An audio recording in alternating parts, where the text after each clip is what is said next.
안녕하세요. 코미디언 서평가 남정미입니다. 친절한 서도건 씨 책을 만나다 세 번째 만남. 건축가이자 한국 근대 건축의 역사를 연구하시는 안창모 교수님 모시고 이야기 나눠보도록 하겠습니다. 교수님 안녕하세요. 네, 안녕하세요. 네, 경기대학교 건축학과의 안창모입니다. 오늘 저희가 함께 이야기 나눠볼 책은 교수님께서 집필하신 덕수궁, 시대의 운명을 안고 제국의 중심에 서다. 이 책입니다. 이 책에 대해서 간단히 설명 좀 부탁드릴까요? 네, 제목은 덕수궁 그러면은 아마 일반적인 궁궐 얘기라고 생각할 텐데 시대의 운명을 안고 제국의 중심에 서다 이렇게 표현하면은 갑자기 무게가 달라지는 것 같죠. 네. 제목이 좀 거창하다는 생각을 할 수도 있습니다. 제국이란 말에 우리는 익숙하지 않으니까요. 그럼 시대의 중심에 섰다는 말은 맞을까? 그건 확실하게 자신 있게 말씀드릴 수 있는 것 같아요.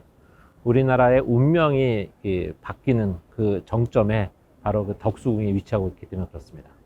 사실 덕수궁을 주제로 쓴 글이지만 사실은 덕수궁에 관한 글이라기보다는 덕수궁을 통해서 우리의 근현대 역사를 이야기하는 자리라고 보는 게 맞는 것 같고요. 특히 그 중에서 우리가 그동안 무능하다고 폄하되었던 고종황제, 그 다음에 존재감이 거의 없었던 우리 역사에서의 대한제국이라는 나라, 그 나라의 실체를 경복궁과 그 주변의 도시와 건축을 가지고 다시 살펴보는 책이다 라고 생각하시면 될 것 같습니다. 고궁이라고만 생각했었던 덕수궁을 근대 역사 전문가이신 교수님께서 집필하시게 된 어떤 계기가 있을까요? 저는 이제 근대 건축 역사를 공부하지만 궁궐 자체를 연구하는 사람은 아니었었어요. 지금까지 궁궐이라고 하면은 근대 이전의 건축 역사, 고건축 전공하는 사람들의 주된 대상이었었거든요. 그런데 덕수궁이라는 궁궐은 또 고건축을 전공하는 사람들한테는 관심 밖의 궁궐입니다. 왜냐하면 우리나라에서 서울에서 대표적인 궁궐 5개가 서울에 있다라고 이야기하지만 항상 그 논의의 대상이 되는 것은 조선을 대표하는 궁궐에는 그 규모나 첫 조선의 시작점이었던 경복궁이 있고, 그다음에 너무나 아름다워서 세계유산이 된 창경궁이 있죠. 그 두 궁궐을 빼고 나머지 궁궐은 거의 이야기 대상이 되지 않는데, 특히 덕수궁은 논의 자체가 거의 되지 않았던 것 같아요. 궁궐로서의 존재감이 굉장히 약했던 거죠. 그러던 차에 이제 덕수궁 쪽에서 저한테 덕수궁에 관한 책을 집필해 달라라는 의뢰를 해왔어요. 그 계기가 된 것은 덕수궁에 요즘은 이제 잘 안 나오는데 조그맣게 빨갛게 된 아주 얇은 리플렛 같은 책자가 있었습니다. 근데 거기에 덕수궁이 갖고 있는 그 근대사적, 역사적 정체성을 드러내는 몇 가지 중요한 키워드들이 있었습니다.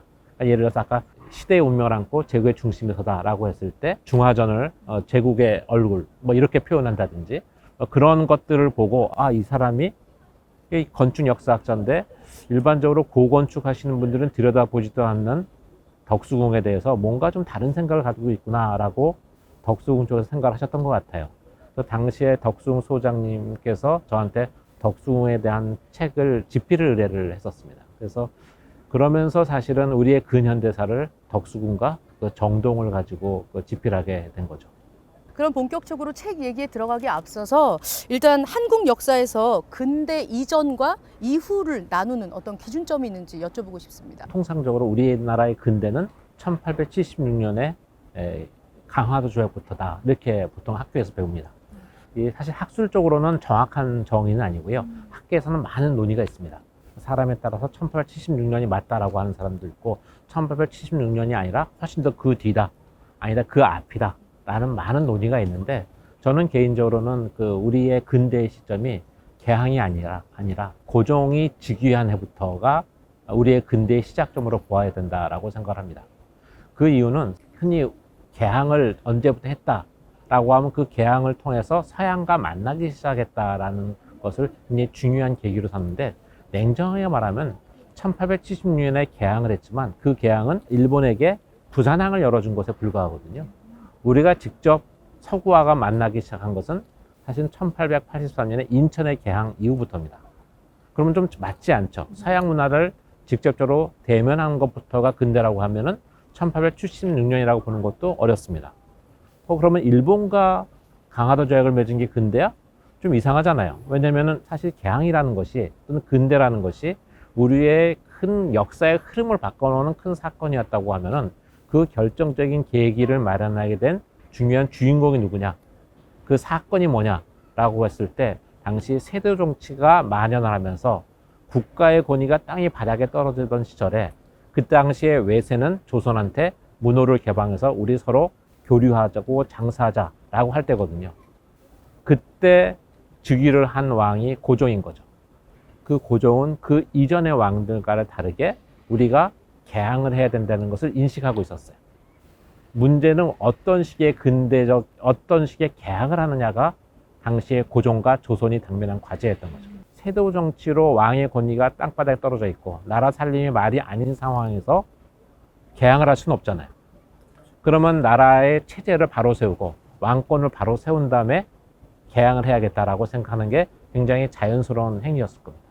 그래서 고종이 즉위하면서부터 제일 먼저 했던 것은 매청을 몰아내고 왕권을 바로 세우면서 나라의 틀을 바로 잡는 것부터 시작을 하는 거죠. 그것이 이제 건축적으로는, 도시적으로는 경복궁을 중건하고 오랫동안 임진왜란 이후에 폐허화되었던 육조거리를 다시 온전한 모습으로 만들면서부터 시작을 합니다. 차근차근 근대 국가 건설을 위한 새로운 준비 작업을 시작하게 되었다는 측면에서 보면은 고종의 즉위가 이 조선의 운명을 바꿔서 새로운 나라인 대한제국으로 나아가게 되는 결정적인 계기였다고 생각합니다. 그럼 조선 후기 200여 년간 빛을 발하지 못했었던 경운궁이 어떻게 대한제국의 황궁이 될 수 있었는지 그것도 궁금합니다. 사실은 그 대한제국의 황궁이었던 덕수궁이 우리나라 역사의 전면에 등장하게 된 것은 두 번의 사건이 있습니다. 1592년에 임진왜란이 일어났을 때 일본군에 밀렸던 선조는 의주로 몽진을 갔죠. 당시의 수도였던 그 한성은 일본군에 의해서 이제 폐허가 됩니다. 그때 경복궁과 창덕궁이 다 불타버리죠. 근데 1년 만에 이제 선조가 다시 서울로 돌아왔을 때 마땅히 거처할 만한 곳이 없었어요. 그래서 이 당시에 이 정동에 있었던 구월산대군의 사저를 이용해서 임시 행궁으로 사용을 합니다. 그러면서 임시 행궁으로서 덕수궁의 존재가 드러났던 거죠. 그게 첫 번째고요. 그 다음에 광해군을 거쳐서 인조가 다시 왕위에 오르면서 인조는 임진왜란 이후에 다시 중건한 창덕궁으로 이어를 하시게 되고요. 임시 행궁을 썼던 경궁은 더 이상 궁궐로 사용할 이유가 없어졌잖아요. 그래서 그 궁궐을 일부 시설만 남겨놓고 다시 원래의 주인한테 돌려줍니다. 그럼 더 이상 공식적으로는 더 이상 왕궁이 아닌 거죠. 그런 상황이 되고 한참 지났다가 1895년에 을미사변이 일어납니다. 바로 그 을미사변이 덕수궁이 대한제국의 황궁이 된 결정적인 사건입니다. 을미사변은 일본이 고종의 부인, 이 나라의 국모를 시해한 사건이죠. 그 바로 시해한 사건을 통해서 신변의 위협을 느끼고 조선을 압박하는 일본에 대항하기 위해서 고종이 러시아와 손을 잡고 일본에게 대항하는 구조 속에서 만들어진 것이 아관파천입니다. 우리는 아관파천을 고종이 굉장히 비겁한 임금인 것처럼 묘사돼서 배웠는데 그 내용은 사실 일본이 만들어 놓은 식민사관이고요. 아관파천을 통해서 고종은 이제 대한제국으로 나아가는 새로운 움직임을 시작합니다. 제일 먼저 한 게 뭐였는지 아세요? 친일파를 숙청하는 겁니다. 이건 굉장히 중요한 사건인 거죠. 그러면서 독립문도 세우고요. 궁궐도 새로 짓는 계획을 세우고 도로 정비 사업도 하고 하면서 근대 국가로 나아가는 굉장히 중요한 사업들을 바로 그때 세우게 되는 거고요. 역사의 전면에 덕수궁이 등장하게 된 게 두 번 있는데 한 번은 임진왜란이고 한 번은 을미사변인 거예요. 근데 이 두 사건 전부 다 그 배후에 일본이 있잖아요. 어떻게 보면 덕수궁은 일본과는 지독한 악연을 갖고 있는 궁궐이라고 할 수가 있죠. 덕수궁이 기존의 고궁들과 다른 건축적, 지리적으로 봤을 때 어떤 요소들이 있나요? 덕수궁은 이제 궁궐의 규모로 보면 사실은 굉장히 작죠. 왜 작을까요? 대한제국의 정궁, 법궁이 되는 덕수궁은 원래 준비된 궁궐이 아닙니다. 역사의 전면에 등장하게 된 것이 임진왜란과 을미사변이 있었다고 했는데 두 사건 모두 조선이 겪었던 미중유의 국난이죠. 국난이라는 것은 예고하고 오는 게 아니잖아요. 임시행궁으로 궁궐이 되었다고 하면은 제대로 된 터를 잡을 수가 없는 거죠. 더군다나 대한제국의 황궁이 되는 시절에는 1897년인데 조선이 건국한 지 500년 정도가 지난 시점이란 말이죠. 최초에는 인구 10만의 도시로 만들어졌을 때에는 경복궁 위치가 여기가 좋아. 그다음에 창덕궁 요 정도 위치로 예비 공간을 마련해 놓고 경희궁엔 다른 큰 시설이 있었고 등등을 해서 제대로 궁궐터를 잡을 수 있었는데 500년이 지나면서 인구 10만의 도시가 20만이 되고 30만이 되면은 이제 빈터가 남아있을 수 없잖아요. 그러니까 빈터가 남아있지 않은 곳에서 이곳에 터를 잡게 되니 작게 시작할 수밖에 없죠. 계획에 없었던 그렇죠. 군이었군요. 예정하지 않았던 국난을 맞이해서 계획하지 않은 곳에 궁궐이 터리를 자리 잡은 겁니다. 자, 그러면은 왜 고종이 굳이 여기에다가 자신의 새로운 국가의 법궁을 삼았을까 생각해 볼 수 있겠죠. 네. 보통 두 가지 정도를 생각해 볼 수가 있습니다. 경복궁은 굉장히 큰 궁궐이기 때문에 조선을 압박하는 일본에 혼자서 대응하기가 굉장히 어려운 규모예요. 이게 군사력이나 등등을 봤을 때. 당시에 서양의 여러 공사관들이 위치한 이곳은 일본 사람들이 함부로 나댈 수 없는 곳이니까 고종을 적극적으로 후원하는 러시아하고 가까우니까 든든한 백을 가지고 안정적으로 새로운 큰 그림을 그릴 수가 있었겠죠. 또 다른 한 가지는 서거당의 존재입니다. 서거당은 석이라는 게 옛날이라는 뜻이고요. 어는 임금어자입니다. 옛날에 임금이 머물렀던 건물이라는 뜻이죠. 근데 이때 임금이 누구냐? 그게 선조입니다. 여기서 한번 생각을 해볼 필요가 있어요. 우리는 오랫동안 고종을 굉장히 무능한 임금이라고 생각을 해왔었어요. 지금은 이제 그런 생각을 하는 분들이 많이 줄어들고 있고 그 새로운 근대 군주로 인식하고 있지만 고종 못지않게 굉장히 무능한 군주라고 생각했던 사람이 한 분이 그게 선조죠. 좀 이상합니다. 우리나라 그 왕들의 그 시호를 보면은 돌아가신 다음에 세종, 태조, 세조 이런 말들이 붙는데 종자가 끝에 들어가는 임금하고 조자가 들어가는 임금하고 어떤 분이 더 역사적으로 높은 평가를 받을까요? 종. 그게 아마 세종대왕 때문에 갖게 된 착시 현상인데 그래요. 사실은 종이 아니라 조자가 들어가는 임금이 훨씬 더 역사적으로 중요한 평가를 받는 분들입니다. 그래서 나라를 세운 왕은 태조죠. 고려의 왕건도 태조죠. 종자가 들어가는 분들은 비교적 평범하게 일생을 마친 분들이에요. 다시 말하면 세종대왕은 한글을 창제하고 과학을 많이 발전시켜 오늘날의 관점에서는 높이 평가를 받지만 당대에는 비교적 평범한 임금이었다라는 의미겠죠. 그런데 놀랍게도 선조가 이름이 선종이 아니라 선조잖아요. 처음에는 선종이라고 했다가 나중에 선조로 바뀝니다. 왜 바뀌냐? 평가가 달라진 거예요. 이 선조라는 분이 겪었던 게 임진왜란인데 우리는 도망간 임금이라고만 생각했지만 임진왜란이 끝나고 나서의 상황을 보면은 선조의 역할이 달라집니다. 왜냐하면 우리가 임진왜란은 일본과 우리와의 전쟁으로 평가하지 않죠. 임진왜란은 우리와 일본, 그다음에 중국, 동북아시아 3국이 벌인 국제전입니다. 그리고 이 전쟁을 통해서 세 나라의 운명이 바뀌어요. 사실은 조선이 건국된 지 200년 만에 일어난 이 전쟁은 한 나라가 망해도 하등에 이상할 게 없는 전쟁입니다. 실제로 임진왜란이 끝나고 나서 일본은 정권이 바뀌죠. 도요토미 히데요시가 몰락하잖아요.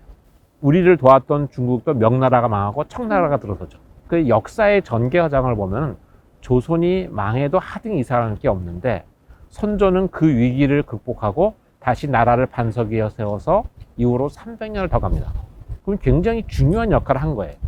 고종이 을미사변을 당해서 아간파천을 단행을 하고 새로운 국가를 꿈꿀 때 고종이 자기의 역할이 뭐라고 생각했을까요? 굉장히 지금 외척이 득세하는 상황 속에서 굉장히 어려운 시절에 내가 왕위에 즉위를 했지만 나라를 다시 반석 위에 세워야겠다. 그랬을 때 타산지석으로 삼을 수 있는 분이 선조였던 거죠. 근데 선조가 바로 저쪽에 있는 서거당에서 머물면서 조선을 반석 위에 세우는 역할의 시작점이었잖아요. 이 국가적 위기를 극복하고 나라를 다시 반석 위에 세워야겠다 라고 하는 의지를 다지기에 이 덕수궁은 굉장히 좋은 장소였던 거죠. 역사의 교훈을 잊지 않았다라는 것을 보여주는 장소입니다. 우리가 생각하고 있었던 그동안의 고종 황제에 대한 편견 이런 것들이 다르게 교육되어야겠다 하는 생각이 듭니다. 그렇죠. 최근 한 20년 사이에 고종과 그 대한제국에 대한 평가를 새롭게 하는 많은 연구들이 진행되고 있고 그 연구들이 많은 성과를 거두고 있습니다. 어쨌든 나라를 빼앗긴 왕이잖아. 좀 더 잘했어야지. 이런 시각도 여전히 강합니다. 그래서 사실은 고종과 대한제국을 새롭게 평가하려는 노력에 대해서 굉장히 차갑게 대하는 시선이 여전히 많은데 어떤 평가가 정당한 평가냐는 좀 더 많은 시간이 흘러야겠지만 제대로 된 역사적인 연구조차 하지 않으려고 했던 오랜 시간을 생각하면 고종과 대한제국에 대한 연구는 좀 더 냉정하고 좀 더 객관적으로 진행될 필요가 있다고 생각합니다. 제가 이 고종에 대해서 새로운 그 시각을 갖게 된 결정적인 계기가 하나가 박사과정에 있을 때 고종 시대의 재조명이라는 그 서울대학교 국사학과의 이태진 교수님의 책을 제가 읽었었어요. 그분이 이제 고종에 대해서 새로운 평가를 하는데 충격을 받았던 것은 그분은 역사학자니까 제가 모르는 수많은 그 문헌과 그런 사료를 가지고 그런 말씀을 하셨을 거 아니에요? 근데 놀랍게도 그분이 그 예로 든 것들의 상당한 부분이 건축과 도시 이야기였었어요. 근데 물론 그분은 이제 건축 전공이 아니기 때문에 그분이 예시로 든 것들은 아주 적절한 것도 있었지만 좀 과하거나 조금 팩트에서 좀 어긋난 부분도 있긴 했었어요. 중요한 것은 그분이 예시로 든 건축과 도시 프로젝트들이 저는 이미 아주 잘 알고 있는 것들이었어요. 그것을 하나하나를 개별적인 사건으로 개체로서만 알고 있었지 전체를 하나로 엮을 생각을 못 했는데 그분은 역사학자의 큰 안목으로 전체로 묶어서 하나의 큰 그림을 그리는 걸 보고 야 진짜 구슬이 서말이라도 꿰어야 보배지라는 것을 실감을 했습니다. 그러면서 저도 팩트 중심으로 역사를 보는 안목을 이게 달라진 것 같아요. 그 이전부터 이 고종이 진짜 무능한 군주 맞아? 라고 하는 의심을 가졌던 분들은 꽤 있었던 거죠. 제대로 이제 그것들이 주목을 못 받았던 거고 그것에 가장 앞서 있던 분이 아마 이태진 교수님이었던 것 같은데 이태진 교수님의 연구의 도시 건축적 버전이 제 연구라 저는 이렇게 생각을 하고 있어요. 그래서 그분들과 서로 교류도 하고 또 그분들 넘어서 다른 분야와 함께 이야기를 하면서 고종과 대한제국에 대한 연구가 훨씬 더 깊어지고 좀 더 자신 있게 우리의 근대사를 이야기할 수 있게 되지 않았나라고 생각을 합니다. 교수님 책 덕분에 고종 황제 그리고 대한제국 좀 더 뿌듯하게 자랑스럽게 얘기할 수 있겠다는 생각이 들었습니다. 그렇다면 한국 근대 건축의 역사와 이론을 연구하는 건축가로서 도시에서 이 건축의 역할, 건축가의 역할 이건 뭐라고 생각하시나요? 이제 요즘 우리나라가 이제 경제적으로 굉장히 많이 부유해졌죠. 여유도 생기고 사실 이제 문화라는 것들이 어쩔 수 없이 이제 경제적 여유와 함께 이제 다가오는 게 많아서 요즘은 이제 건축을 문화이고 예술이라고 생각하는 분들이 굉장히 많아졌습니다. 건축가들이 건축을 예술이라고 생각하지는 무지하게 오래됐고요. 뭐 예술인 측면이 있지요. 문화인 측면이 굉장히 강하고 어떤 예술이라고 하면은 개인의 창작으로 그걸 해석하는 경향이 있는데 사실은 건축은 개인의 창작이라기보다는 그 사회적 산물이라고 보는 것이 맞습니다. 저는 개인적으로는 건축은 예술이라고 생각 안 해요. 예술이라고 생각하면 아주 야트막한 지식으로 이야기하면은 보통 예술이라고 할 때 대표적인 것이 음악이나 미술 같은 걸 텐데 음악이나 미술 하시는 분들의 그 창작성이 어디서 나옵니까? 뭔가 고민하다가 불현듯 떠오른 영감이 있고 이 세상에 없었던 새로운 걸 만들어내는 그런 것이 있잖아요. 그리고 그분들은 그것을 만들어내고 대중한테 보여주기도 하고 하잖아요. 자, 그런데 건축가들은 언제 창작 본능이 깨어날까요? 냉정하게 말하면요. 건축가들은 건축가의 창작 의지가 스스로 일어나는 경우가 없습니다. 조금 속된 표현으로 이야기하면은 돈 많은 건축주가 나타나서 이거 하나 설계해 주세요 라고 말하기 전까지는 눈꽃만큼도 창작 의지가 일어나지 않아요. 그러면 언제 그래? 그럼 설계해 달라고 하면은 창의적인 본능이 일어나거든요. 근데 그런 것을 멋지게 설계할 수 있어요. 능력 있는 건축가들이. 설계한다고 해서 그것을 자기가 지을 수 있나요? 못 지어요. 그런데 음악이나 작곡가들, 미술 화가들 자기가 생산해낼 수 있잖아요. 건축을 100번 양보해서 예술이라고 하더라도 그 생산 수단을 사유화하지 못한 예술입니다. 음악이나 미술은 사유화 혼자서 가능하죠. 건축은 자기가 설계해 놓는다고 하더라도 그 설계도 누군가가 의뢰를 받아야 되는 거고요. 설계해 놓은 다음에 그것을 지으려면은 수많은 기술자들, 노동자들, 많은 여러 주체들이 개입돼야 되고 거긴 기술이 들어가야 되고 재료가 들어가야 돼요. 그렇기 때문에 건축은 사회의 산물이죠. 그래서 우리는 건축을 보면 시대를 알 수 있다라고 해서 그 건축은 사회의 거울이다 이런 표현도 하는 거죠. 건축가가 역사에서 제대로 평가를 받으려면은 사회가 필요한 순간에 바로 그 자리에서 사회가 원하는 건축을 할 때 좋은 건축이 나오고 그 건축가의 역할이 좀 평가를 받을 수 있다라고 생각합니다. 교수님께서는 근대뿐만 아니라 평양, 우리나라의 건축을 비교하시는 것들도 하셨고 우리나라에만 있는 의병 문화 등에 대해서도 건축 설명을 하시면서 많은 사람들에게 얘기를 하고 알리러 다니고 하시는데 쉽게 하는 이런 강의 왜 이렇게 하시는 거예요? 사실은 제가 역사학자로 살아갈 거라고는 꿈에도 생각 못 했었습니다. 일단 건축가가 되기 위해서 건축 공부를 시작을 했고 대학을 졸업하고서도 한동안 건축가의 꿈을 꿨던 사람이에요. 그런데 어느 날 공부를 하면서 우리의 근대 시기를 들여다보기 시작을 했는데 근대사가 굉장히 재밌었어요.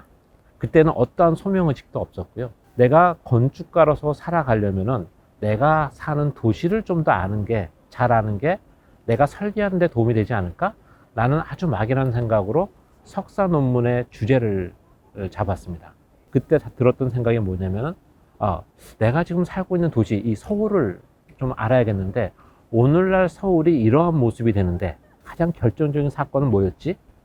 라고 하는데 질문을 던졌어요, 스스로에게. 보통 우리가 생각하면 개항, 그다음에 식민 지배 또는 해방 이런 생각들을 주로 많이 하는 것이 당시에 일반적이었던 것 같은데 그게 저는 전쟁이라고 생각을 했어요. 6.25 전쟁이라고 생각을 했습니다. 6.25 전쟁 전과 후에 우리의 도시와 건축이 어떻게 달라졌는지를 파헤쳐 보기 시작했고 그런데 그러다 보니까 해방 전후도 좀 알아야 되겠고 그 다음에 경제개발기에 서울도 궁금해졌고 그러면서 점점 일반적으로 근대를 공부한 사람들이 개항이나 식민 지배 기간 이때부터 공부를 시작해서 쭉 현대까지 오는 거와는 다르게 저는 6.25 전쟁을 통해서 앞뒤로 넓혀가는 공부를 했습니다.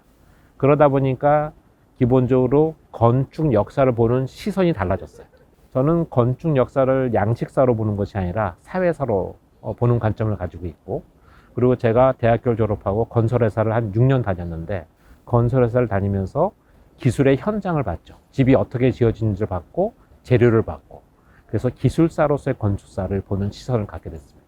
제가 근대를 공부한 그 시점 때문에 기술사와 건축사로서 공부를 하면서 동시에 분단의 문제를 생각하게 되고 해서 서울도 연구하지만 평양도 연구하게 되고 공부를 하다 보니까 우리가 배웠던 적어도 내가 배웠던 근대사는 우리가 쓴 근대사가 아니라 남이 써준 근대사라는 걸 알게 됐어요.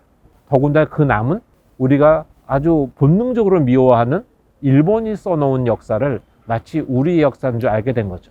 그 부분에 대해서 뭔가 아니지라는 생각을 공부를 좀 더 한 것이 덕수궁이라는 책으로도 이어지고 이 근대에 대한 연구를 깊이 있게 하는 건데 제가 아무래도 일반 역사를 하시는 분에 대해서 좀 컴플렉스 같은 게 있습니다.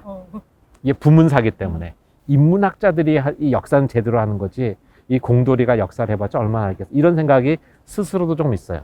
그래서 제가 감히 일반사 부분을 건드리지 못하지만 도시와 건축으로 하는 역사를 공부하면은 이 부분에서 우리의 역사를 좀 제대로 이해할 수 있지 않을까라고 생각을 하게 됐고 그것이 이 덕수궁의 책으로 나온 다음에 일반의 반응이 꽤 좋다 보니까 건축 역사를 통해서도 우리 많은 사람들이 우리의 역사를 우리의 사회를 바로 보게 하는데 도움이 될 수도 있겠다라고 생각해서 근대에 관심이 있다고 하는 분들이 계시면 언제든지 그 자리를 마다하지 않고 가는 편입니다. 오늘 교수님과 좋은 말씀 나눠봤습니다. 이 책을 통해서 우리가 덕수궁에 대해서 알지 못했었던 것들 그리고 근대에 대해서 잘못 알고 있었던 것들 멀리 나아가서 고종 황제에 대한 바로 잡기까지 할 수 있었던 것 같은데요. 도시에서 건축이라는 것은 한 나라의 운명을 좌지우지할 수 있을 만큼 굉장히 중요한 것이었죠.